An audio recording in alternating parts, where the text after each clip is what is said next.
네, 그렇습니다. 뭐 거래가 급감하니까 특히나 또 내년 4월 이후부터는 조건이 더 불리해지니까 그 전에 빨리 팔아라 이런 이야기가 나오고 있습니다. 과연 그럴 것인지 또 시장이 어떻게 갈 건지 한번 짚어보는 시간 가져보도록 하겠습니다. 자, 내용은 이렇습니다. 파리 부동산 대책에서 양도세 중과를 적용하겠다라는 것을 발표를 하죠. 그래서 이 양도세 중과 부분 때문에 그러는 건데요. 실제로 이 양도세 중과가 적용되는 지역은 어디냐면은 여러분들 그 조정 대상 구역이라는 걸 들어보셨을 거예요. 청약 조정 대상 구역. 이 구역 이상에 해당됐을 때만이 양도세 중과 규정에 해당되는 겁니다. 그럼 그런 지역들이 어디냐? 서울 같은 경우는 뭐 전역에 해당되고요. 경기권 같은 경우도 뭐 몇몇 군데, 부산 또 세종시 이렇게 해당이 됩니다. 중요한 것은 얼마만큼이 중과되냐? 이것이 조금 중요하겠죠. 2주택자는 기본 세율에서 10%, 3주택자는 20%인데 기본 세율이 지금 현재 몇 프로냐면요. 6에서 40%까지입니다. 뭐 1200, 뭐 4600, 8800 이렇게 막 구간이 나눠져 있죠. 그런데 또 주목할 것은 투기 지역에 파리 부동산 대책 이전부터도 만약에 투기 지역에 3주택 이상자였을 경우에는 10%, 그러니까 이 기본 세율에서 10%를 가산한 세율을 적용을 하고 있었거든요. 기존 법에서도. 그런데 이 투기 지역이 전혀 없었죠. 다 해제되고 없던 상태에서 이번에 조정 대상 구역이 지정이 되고 투기 과열 지구가 지정이 되고 투기 지역이 지정되면서 이것 또한 이제 또 새롭게 부각이 되고 있습니다. 이 투기 지역은 가장 센 곳이죠. 투기 지역. 가장 센 곳은 기본 세율이 16%에서 50%에 해당된다라는 거예요. 그럼 여기에 가산세율까지 들어간다라면 상당히 부담이 정말 올 수밖에 없겠죠. 네, 그래서 이 투기 지역이 또 어딘가인지도 여러분이 잘 보셔야 될 것 같습니다. 강남 4개, 강남 4개구, 서초, 강남, 송파, 여기다 강동, 강남 4구죠. 용산, 성동, 노원, 마포, 양천, 영등포, 강서. 약간의 의외의 지역도 지금 투기 지역으로 지정된 곳이 있는 것 같은데 어쨌건 여기와 세종시 같은 경우는 상당히 무거워졌다 이렇게 보시면 되겠고요. 그래서 실제로 한 연구 기관에서 시뮬레이션을 한번 해봤습니다. 그럼 양도세 중과가 되면 도대체 얼마만큼의 금액이 중과가 될까 이렇게 시뮬레이션을 해봤는데요.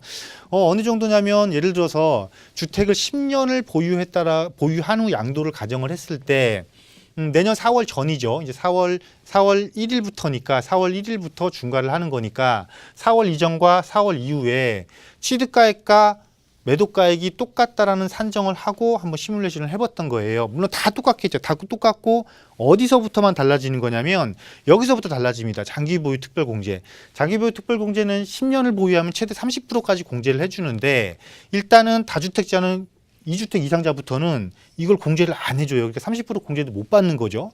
여기다가 양도세율이 최고세율을 적용받으니까 양도 차익이 10억이니까 주민세까지 해서 44%인데 여기는 68.2%. 거의 70%에 육박하는 세금이죠.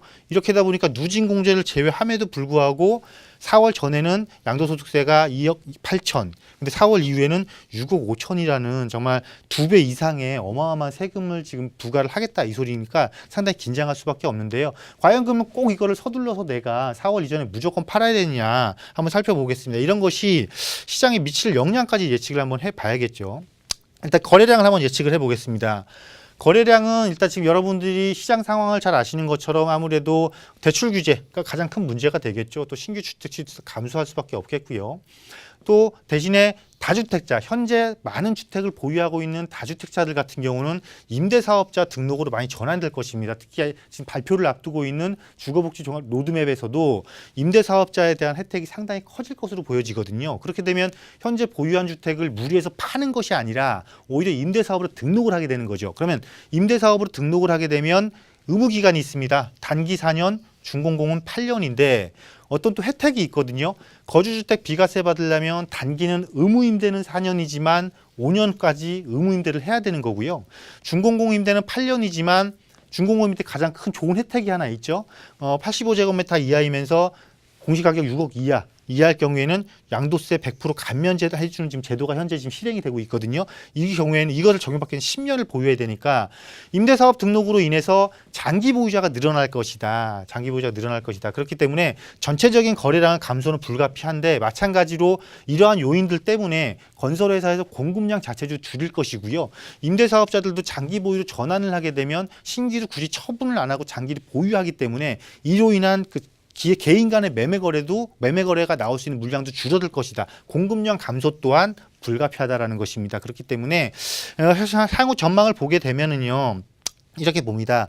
우리 약간 통계 자료를 살짝 저희가 좀 갖고 왔을 때 봤을 때는 2015년 기준으로 20에서 30년 된 노후 주택이 449만 채입니다. 그러니까 앞으로 헐어서 재건축해야 되는 주택도 상당히 많다라는 것이죠. 그런데 이러한 여러 가지 규제로 인해서 이런 것들이 사업이 더뎌지면서 신규 공급 감소할 것이고 감소분에 따라서 임대가는 지속적으로 올라갈 것이고 그렇기 때문에 단기적으로는 조정이 불가피하겠지만 장기적인 관점에서 봤을 때는 수급 불균형에 의한 가격 폭등까지 야기할 수 있다는 게 상당히 팩트라는 것이죠. 그렇기 때문에 이 정책이 자칫 잘못하면은 일반 실수요자라든가 서민들한테는 오히려 득이 아닌 악이 될 수도 있으니까요. 이러한 것들 잘 활용하셔서 너무 정책에 치우치지 않는 조금 더 현명한 지혜를 발휘하는 그런 적극적인 어떤 전략이 필요하다라고 말씀드리도록 하겠습니다.